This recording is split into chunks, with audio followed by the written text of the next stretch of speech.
channel. This is Jess. It's been very long since I posted something on here. I'm back, and today I'm giving you part one of a two-part video discussing the enablement industry. So in this two-part video, I'm talking to Kamara, who is an enablement professional herself from Nigeria. And we talk about a brief overview of the enablement industry, Kamara's own journey into it, and basically what the job and the role entails. And that will be the video that you're going to watch today. And then in the second part, we talk about how you can break into the industry as an enablement professional yourself as a no-code techie. And so without further ado, let's go straight into today's video. Okay, welcome Kamara. I know that we've already had little chats before we started recording, but I'm gonna pretend that did not happen and ask you to tell us just a little bit about yourself, just your name, where you are right now, before we get into it. Okay, hi everyone, hi Jess. My name is Kamara, and I'm currently in Calabar, Nigeria. That's the southwest. No, that's a lie. Southeast of Nigeria. Yeah, I live with my family, so that's about it. Amazing. I love the fact that Nigerians always specify southwest, not just the south, southwest, southeast. All of my Nigerian friends will always tell you which part of the south that they are, or which part of the north that they are. No, you have to. Yeah, because there's so many different ethnicities. Southwest, you're thinking Yoruba, so Lagos, all of that, and the southeast is more a bunch of tribes and then Igbo people. So you have to really specify that is so interesting because you're all in the south, but it's still quite far. To come from Lagos to Calabar is a very long journey. Yeah. If you try driving, I think it's 12 hours. Imagine. But taking a flight is an hour and 10 minutes or something like that. So. That's the same time it takes you to get from Lagos to Ghana. So that should tell you enough. Oh yeah, you know what? We drove to Ghana when I was a kid, and it was actually beautiful. I had such a good time. Yeah. Shout out my dad. Yeah, it was nice. It was lovely. Amazing. Okay, so rapid fire questions. I'm going to ask you 3 of them. 1, what is your favorite email sign off? Oh my gosh. I think warm regards. I feel something warm. Okay. Yeah, because I feel a lot of people speak to in very cold climates. So I'm just I'm giving you the warmth that I have in me and around me. You know because what? you This definitely makes need sense. it. Yeah. Yeah. So I think warm regards or warm wishes. Any of the two. Right. You're a warm person. Love that. Okay. What is your favorite morning beverage? Are you a tea, coffee? None of these. What do you drink in the morning? Oh, I'm definitely a tea person. I think my mom forced me to start drinking green tea a couple of years ago, and now it's my go-to. She just when she makes her, she just makes for me. And yeah, I'm stuck there. I die on that hill. I love green tea. That's Are you taking your green tea with honey or not? So I put lemon, ginger, honey, and apple cider vinegar. It just gives it it's beautiful. I promise you, it's so fantastic. It gives it a tangy, like a cocktail, but tea. Nice. What a way to get your cocktail in the morning and no one can judge you for it. Period. Yeah. Okay, the last one is going to be, which is your favorite season? I know in Ghana, at least, we only had the 2. What do you have we have rainy and dry, but elsewhere, there's winter, summer, autumn, spring. So you can make a choice however you want. Okay, so for Nigeria, my favorite season in Nigeria, I think, would have to be the rainy season. Just because it gets cooler, but it's also a lot more humid. So it really depends. It really depends on how much you have to do outside, because you start sweating very quickly. But the rainy season, because the sun is just a bit too much. Climate change is a bit too much. Then outside of Nigeria, I would say, I think I would say autumn. I would say autumn. Yes, I'm a fall babe, because I feel well, in the UK specifically, I feel no one is prepared for summer. There are no ACs, no fans. You're just sweating, and it's humid, and it's just rubbish. It's rubbish. So I think by the time we start moving into like colder weather, so like September, October, when it's like you can wear a little like some you can wear some layers, but like you don't have to like be fully Be kitted up and fully in you're your not sweating. jacket and like So, your yeah, that's perfect. Like a good like 20, 19, 20.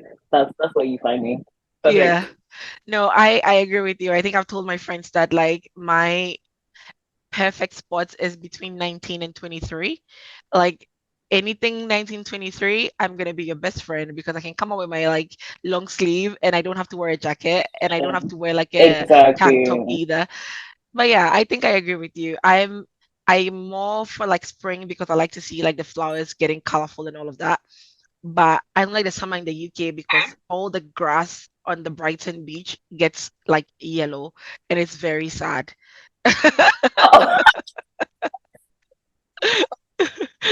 Oh, Okay, yeah. awesome. It was really good to like get to know that part of you. But now let's get into the crux of the conversation, right? So, can Okay. you give me like a brief description about you, your role, your career trajectory, and your entire like relationship with enablement? Okay, when you say career trajectory, do you mean looking forward into the future or like from the past to where I am now to what's Honestly, going to happen? I'm gonna say 'Cause- from like the immediate past to like the immediate future. okay. Okay, so my y'all know who I am, Kamara. I'm currently the operational excellence lead, the only one at Norebase. Norebase is like a tracer company that helps businesses expand and set up entities everywhere around the world. Yeah, I really like what we're doing. I think that there's a lot of like talk about like expanding global GDP and multiplying business potential and just having people in one country reach other places if, for example, the regulations of their country are just a bit ridiculous. And so there's a lot of like forward thinking. I think it's a way to propel Africa, like what we're doing. So I'm very excited about the work I do. It's a lot of it's three things. Um it's kind of improving the way we work, the operational efficiency, and just the way we work in general through, looking at our processes, looking at our people, and looking at technology as well. Yeah. Okay, so at this point, I sped up the video because we went a bit more in depth talking about operational excellence, which is not really the focus of this video. So I decided to make a separate video for that, which I will link in the description box below. Do take a look at that if you're interested in operational excellence. Kamara does a good job of explaining what it is and how they do it at Norebase. But for now, let's continue. It's like product management, but I like for process. yeah, and essentially kind of, yeah. So it's I like to think that like enablement for me is one part of that. The enablement is probably so for example, what I would have done at Oyster, we'll get into that. What I would have done at Oyster was it was more okay, this is they already would have done the process change or the build or whatever, and they just give us the information and it's like this is what we need the team to know. So unlike that process where I'm just getting the information and translating it into something that can be learned, I'm doing like the whole thing from going to find out what the problem is, to then talking to the engineering teams, to then testing the thing, to then saying, okay, this is how you need to use this and this is what you need to know about it. And then measuring the operations team performance and how much they're using the thing. And just making sure that it's fit for purpose and it's actually doing what it's supposed to do, which is make their work easier and make things faster. That's So amazing. I yeah, I I honestly love my job, yeah. Yeah, no, I imagine like that will like end up enabling so many different people along like that entire chain. And that's exciting. But now I Exactly. want to tell me about like what does the future look like for someone who has come from like pure enablement of like picking information from like wherever I came from and making sure the team is like aware to like being the operational like excellence from start to finish. What does the future look like from there? Um, so just to confirm, so are you saying if someone was doing pro enablement now, if they wanted to get into operational excellence, what does that trajectory look like? Or what does it look like after enablement, operational excellence, and then what's next? Which Second one? one. The second Yeah. one. Yeah. Okay. Um, ooh, that's a very good question. I think usually, hmm, that's a very, very good question. I haven't really thought too far about that, but I would imagine that the trajectory, like if you're handling people, process, and technology, a good kind of, if you want to get out of that and kind of have a more wholesome view of everything, you would probably go into something like operations management in general, like a head of operations, CRO kind of role, because you know how things work and you have the tools to make things work and you know how to kind of change behavior, like people's behavior into how to, making things work the way that it should. Okay. And you also tend to do a lot of like KPI, like metrics tracking, things like that. So I imagine that after a couple of years in the industry and in the role, you would be able to essentially just lead the operations team because you know how things should be done, you know the product, you know the industry, you And you know the built key players. processes. Exactly. You built the processes, so you might as well just be the CEO at this point.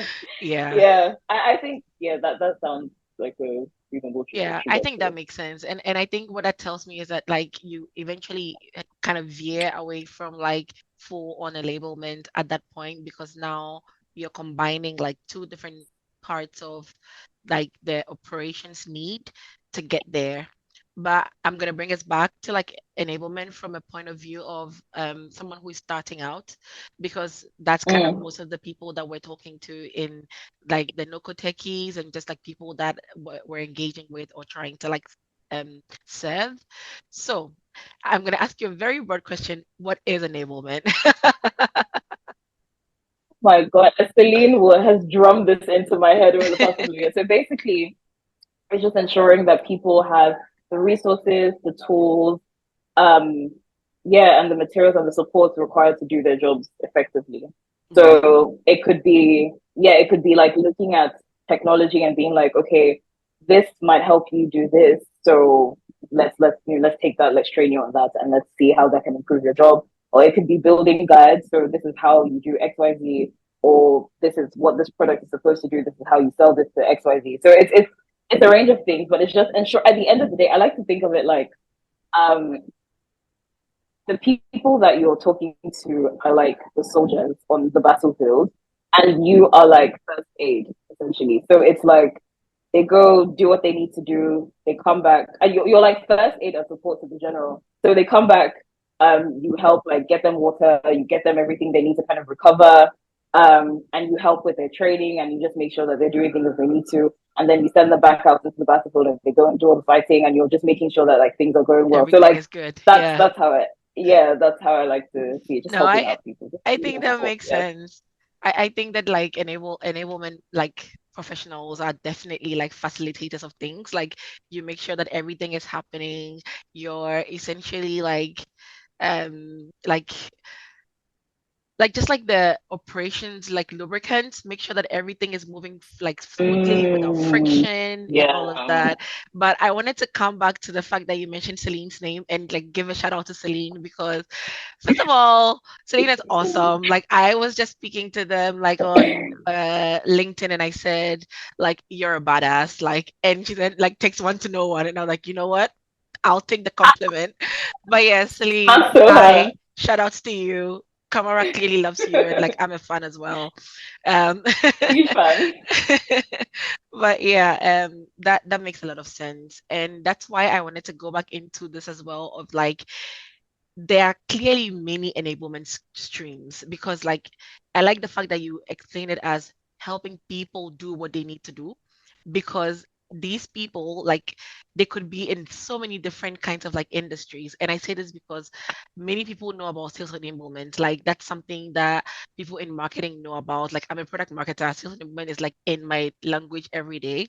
But what are the other like other kinds of enablement that we don't talk about as much but exist within like the space of what you do?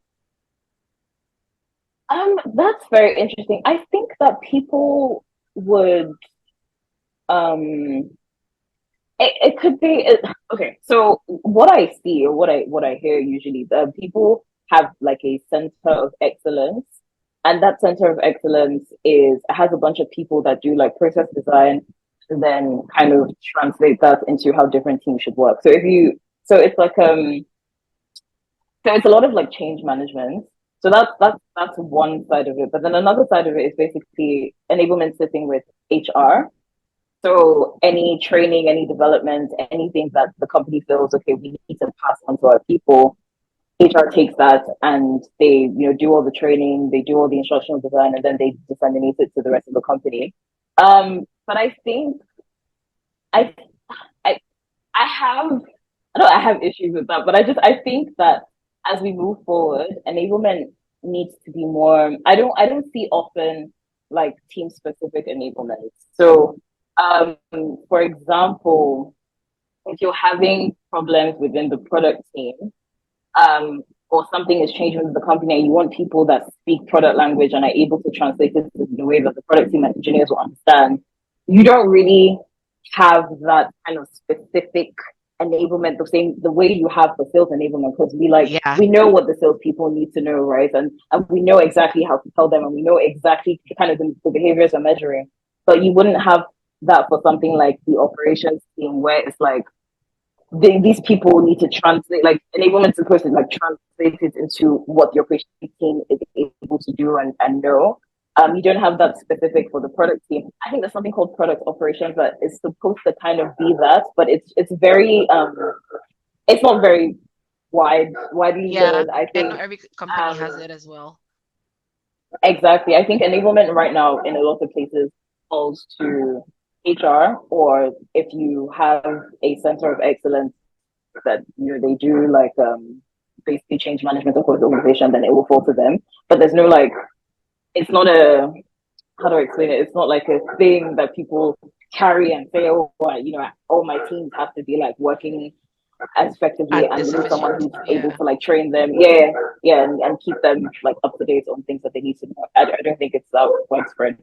Yeah, I agree with you. I think that like from my little experience with like enablement professionals, it's definitely one of the fields that is still growing. And like obviously, like I mean, the fingers crossed that this becomes a big thing that everyone on like every team, so everybody on the chain can have this access and be able to get more efficient, because it's clearly like something that is important. But yeah, that's really good, and I absolutely enjoyed like that response. I'm going to ask you something that ties into this as well, because you talked about enablement sometimes sitting in HR, and this is the thing of like how do you differentiate like enablement and learning design? Because from Oyster, we did have learning designers who sat with HR or like people ops. And I guess my question is it the same thing, just different departments, because enablement has been very co-opted by the sales organizations, or is it a different thing altogether? That is a very good question. I think that's a very good question. I think enablement is learning design, and so the HR kind of brings, from what I've seen, I think Oyster is a bit of a strange organization in the way that it kind of places people. And I could easily have been in workplace just doing like training design and from there. But we wanted it specific to the sales organization. But I think enablement, because it covers people, processes, and technology, it's not just like instruction, like knowing how to do instructional design, right? It's also knowing like how to do data analysis. It's knowing the exact thing, like it's knowing the exact processes that people need to do within their role, and then providing like tools that will help them do it, or tools that will make it more efficient, or just making sure that things are optimized, and then people know exactly like how the organizations work and what they should be doing. I think when I think about HR, I think more it's more like general, like HR training and learning design. I think it's more like general competency development. So, for example, how to communicate properly within an organization, or like customer customer service, for example, like, teaching people how to be better communicating with customers.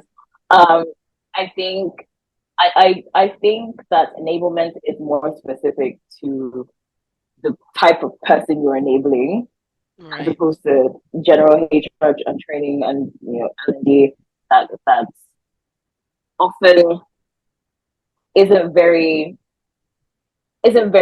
tied. I feel like people will come for me for this, but I don't think it's very like tied to business outcomes as much as enablement is, in terms of like revenue type things. Like I'm still on this journey trying to figure that out, because I do feel like there's a way, or there's a way that you can position HR to be more of business, like business partners. Like, okay, this is what we need to do. We're trying to get to this place. This is how HR How can comes we in. get our people? Yeah, this is where HR comes in. How can you train our people so they're modeling these behaviors, and so we can measure, actually, okay, this is the amount of revenue we've gotten because these behaviors have been changed. I think right now people seem to like push HR aside and just leave it for like general, like, oh, we have to do this training just because leadership mandated it. Like, there's no clear, this is why this training is happening and this is what it means for the business. It's just, this is something that would be good for the team. From what I've seen, I do think that people need to be, people need to be a lot more intentional within HR. And I think maybe that's a leadership conversation, Right. as opposed to like HR itself. I think HR could be more efficient if Right. leadership No, allowed it to I be. hear that, Yeah. and I like that. Like what I gleaned from that, with the like juxtaposition between like learning design and enablement as a whole, is that enablement, it does have learning design or instructional design, which is a new term that I've heard from you today, as a part of it. But then it also like goes beyond that to talk about like tools and like competencies. And so basically every part of the organization could benefit from an enablement like function, but then for Exactly. now most people are using it for like operational stuff or for sales. And what that also brought to mind was that it means that the enablement like organization could have within it like instructional design specialists. It could also have within it change management specialists, and then it could also have within it like data analysts, or should I say tool oriented like specialists, right? Yeah. I agreed. I was just thinking. I think the perfect. This is my utopia, my hypothetical, but I feel like the perfect way to run enablement in an organization would be, you can have enablement sits within HR, which is fine. But then within HR, you have, or within the enablement team in HR, you would have then team specific enablers. So you'd have a person for the sales team, you had a person for the product team, and that person's job is literally, they will be working alongside the teams that they're supposed to enable. So they know how the processes here work. They know kind of what the outcomes are. They know how people are supposed to behave in their different teams, but they also they also have that instructional design knowledge, and they have just basically business outcomes at the back of their minds. And it's like, okay, yes, we are here to kind of like help you do this thing so that this can happen. And I think that it will be perfect if that sits within HR, but then they can all come back and then share insights and then kind of feed off each other's knowledge and then go back to the different organizations. So I feel like it's such a great way to cross-pollinate information and cross-pollinate knowledge and knowledge sharing. But yeah, no, That's amazing. That's a very good kind of like overview of like just the space and the work that enablement like professionals do, and also just like how it's not necessarily different from instructional design or even learning design, but then it's a component of it, like it's a subset of the larger like group of like enablement. Okay, that's amazing.